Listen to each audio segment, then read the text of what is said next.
Okay, so hello. This is the demo for Project 2 of database systems. So this is the Redis database, but I'll be following in Redis Insight. Um, Let me just open up the rubric really quick and let's run this main window.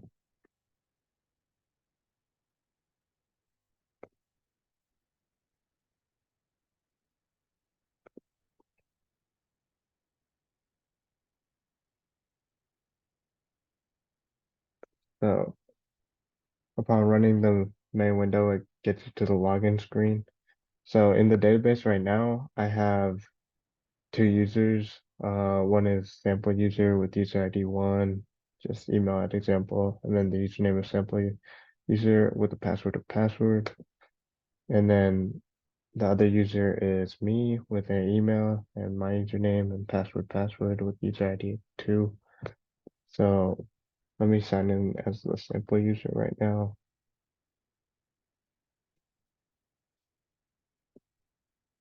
So the first thing we can do is list products.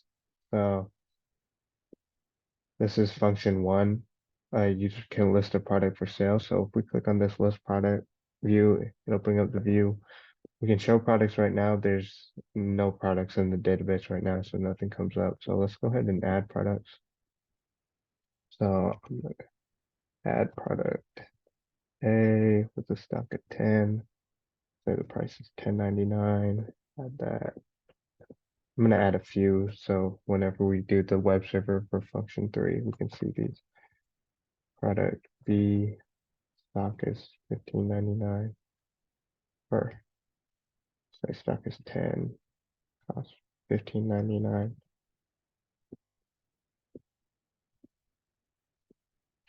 Product 3,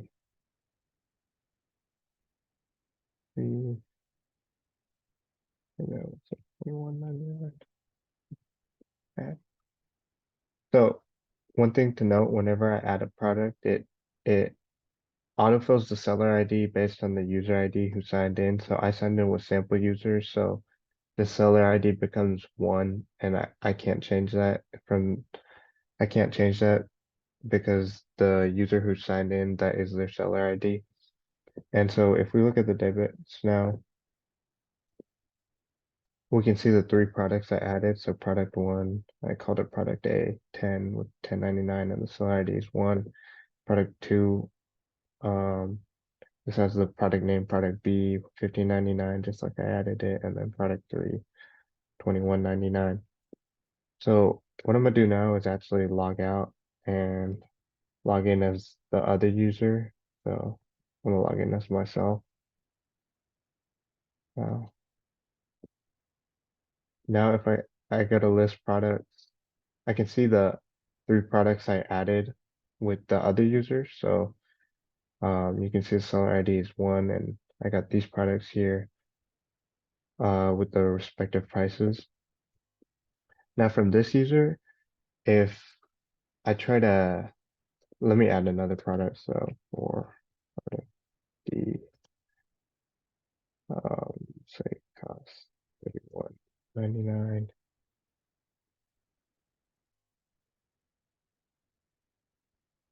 Let's go ahead and add that. And that product is now in the database but you can notice the seller ID is 4. The seller ID is now 2, which corresponds to the user ID who signed in as 2. So if I try to update a product, let's say product 1, which was made by the other user, the database won't let me because this is not my product for sale. So if I try to change the stock to 15 and make it $30, it'll say that's not your product. So I can't update or delete products that aren't my product, but let me show you the update functionality for a product which is my product. So the product which is my product is product 4. So let's go ahead and update that. So we'll call it new product now. make the stock 15, and we can make the price 40.99. If we update that and then refresh the database, you can see I can update my own products. So, and then we can also delete that product. So if I go to delete product and delete product 4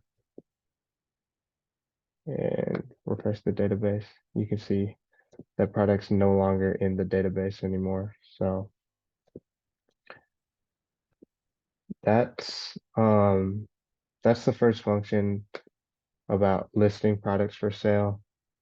So yeah, I can add, update, delete, and we can read all the products in the database.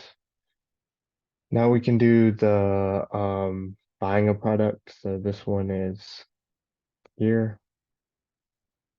So we can read all the products that are for sale. So product A, B, and C, since I deleted product D.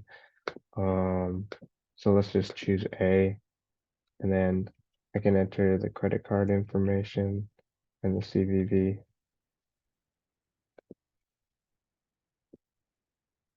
So order placed successfully. So if we look in the database now,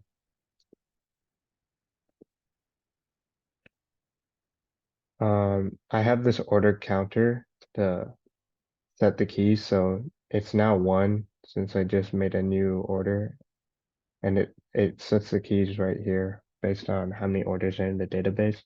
So you can see this, the order ID is 1, the product ID, we bought the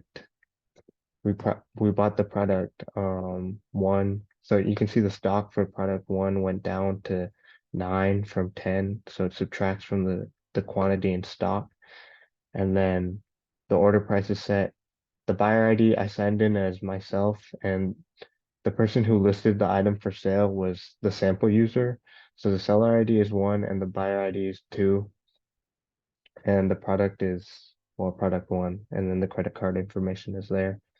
So yeah, that's buying an item.